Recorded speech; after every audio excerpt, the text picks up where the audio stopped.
All right, now I want to talk to you about setting up your autoresponder. Okay, now if you set up your autoresponder properly, it can pay you for years to come. Okay, it really can. If you set it up properly, it can pay you for years to come. There's many reasons for this, but the main thing is once someone's on your list, so long as they stay on your list, you can mail to them for years to come. Okay? And you can do it either through follow-up messages that go out over time or as just straight up broadcast messages where you're going to mail your entire list. So, when you're setting up your autoresponder, the very first thing that you need to do is you create a list. So I'll go ahead and I'll show you inside of Aweber just so how easy that it is. I'm in Aweber right now, okay? And what you do is you can see over here it says create and manage lists. So I'm going to just go ahead and create a new list. Show you how easy that it is. Now the very first thing it's going to ask you for a list name. I'm going to say it's my test list.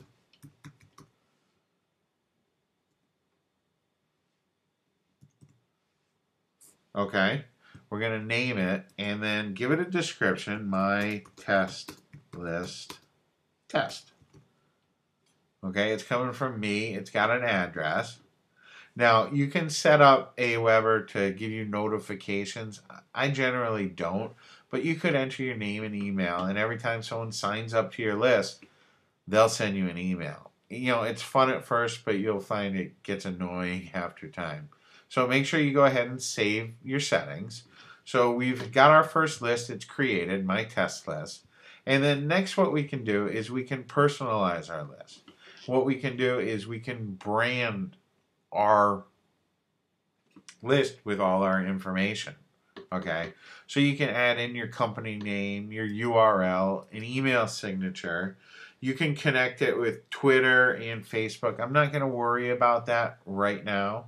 Okay, what I am going to worry about though is you can see over here where it has confirmed opt-in. A lot of people think that you have to go confirmed opt-in. What that means is when someone enters your email list, they have to confirm their subscription before they'll get emails from you. And I recommend you turn it off. Okay, and all that, like, they strongly suggest you leave it on. I suggest you go ahead and click on the off button and tell them, yes, I do want it off, because you're going to get more sign up. You're going to get more people on your list that way. Because too often an email can get blocked or just doesn't get through. And if it's your confirmation email, those people are going to never get the information from you that they signed up for. So I recommend you have it off and then go ahead and click on Save Settings. Okay? Now, once you've got your list created, the very next thing that you want to do is you want to create a web form. Now, Aweber is very cool. Aweber is very cool with their web forms. Okay, they have a lot of different designs. You just click on Create a Web Form, and you can see it's going to have all these different designs that you can use. There's all kinds of different things. I personally like just using basic type of designs, but this one right here is all right. And you can see there's a lot of stuff on here that we don't need. Like, I like to get rid of a header. I like to make sure that it's centered. Okay, you can see we can change that to center. I like to get rid of this powered by Aweber button. It's not necessary. And also get rid of the footer so we have a nice tight little opt-in form. And I always, absolutely always, get rid of the submit button and put something like click here for instant access. Okay, I like using something like that. And you can see that it doesn't fit, so if we just go ahead and hit the resize button, that'll allow us to resize it and make sure everything fits. And we can go ahead, go to step 2. Now, this is very, very, very important, okay? This thank you page, it needs to be, you need to put in a custom URL. It needs to be your OTO page. The very first thing that people are going to see needs to be your OTO page. Okay, so make sure that you put in your OTO page. That's extremely, extremely important. Okay, and I also like to have my already subscribed page be the OTO. So if someone's already on the list, I like to go ahead and show them that OTO even if they try to sign up again. And then we go ahead and save our web form. Okay.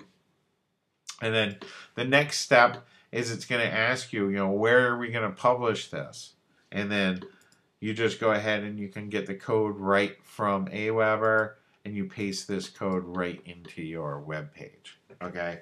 It's really easy to do. But like I said, the most important part about this is to absolutely make sure that the very first thing that people see after they opt in is your OTO page. That's very important. Okay. The next thing that you're going to do is you're going to add follow-up autoresponders that are going to go out over time. Okay. You can have anywhere between 1 and 100 different follow-up messages that go out to subscribers over time. Now, the very first message needs to deliver what you promise on your squeeze page. So if you're giving away a report, make sure that that first message that they get is the link to that free report. So the way that we set up follow-up messages in Aweber is we just go to messages and then follow-up. Okay? And what we're going to do is we're going to create a follow-up message. So if we just click on, I like to just create plain text messages as opposed to HTML, but that's okay. If you want to use HTML, you certainly can. And what you do is you put in a subject line. Mine is going to be, thanks for signing up.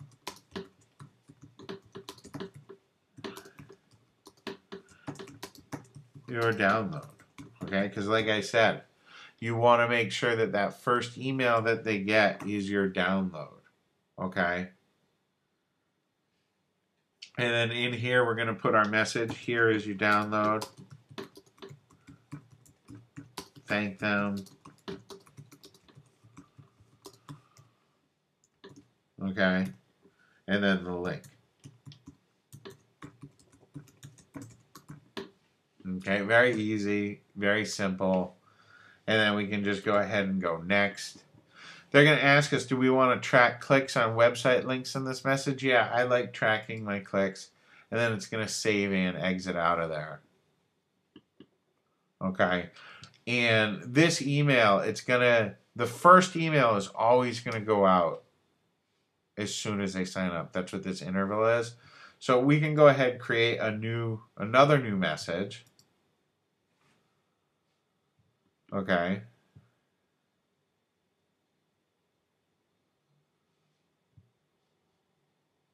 And we can go, this is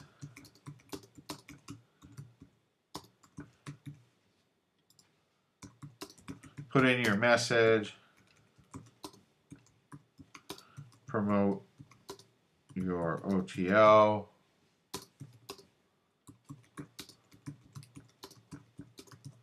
your list, and tell about yourself and how you got involved.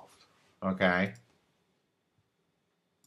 And then we'll save this, and then we'll see on the next page what we're going to be able to do is it's going to say, hey, when is this going to go out? We want to send this one day after the previous message. Okay. We can choose when it's going to be sent. I generally don't do that. Okay. But you can decide, hey, do you want to skip days? Do you want to only send it on their local time? What time do you want to send this by? All kinds of neat things. Okay, but the important thing is we're going to load up. Okay, we're going to load up our autoresponder messages that go ahead and deliver, right? That deliver our messages out over time.